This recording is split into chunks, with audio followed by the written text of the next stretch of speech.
In the small town of Redwood Grove, nestled between whispering forests and fog-laden hills, there was an old radio station that had been abandoned since the 1950s. It was rumored that late at night, the dilapidated station would inexplicably come to life, filling the air with eerie, static-filled broadcasts. One autumn evening, Mia, a curious and brave sound engineer, decided to explore the station. Her fascination with forgotten places and lost sounds drove her to uncover the truth behind the mysterious broadcasts.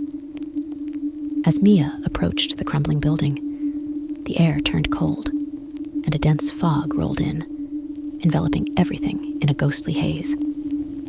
With her recording equipment ready, she stepped inside. The station, a time capsule of a bygone era, was filled with rows of dusty vinyl records and old broadcasting equipment that looked as though it had just been used. Mia began recording and, on a whim, turned on one of the ancient radios. To her astonishment, it crackled to life, and a clear, chilling voice emerged from the static. "Welcome back, listeners," it said in a smooth, almost whispering tone. "Tonight, we delve into the tale of the lost souls of Redwood." The voice continued, recounting stories of individuals who had mysteriously vanished in the woods surrounding the town over the decades.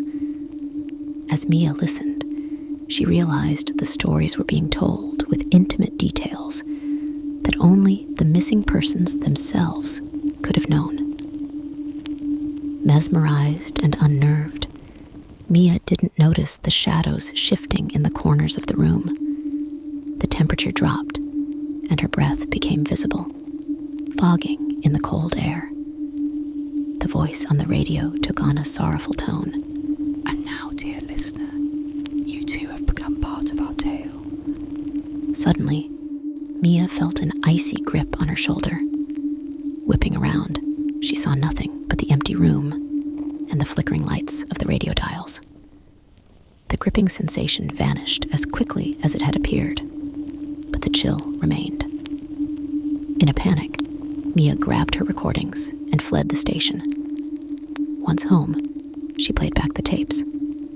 To her horror, her own voice came through the speakers, not with the sounds she recorded, but pleading, as though from far away.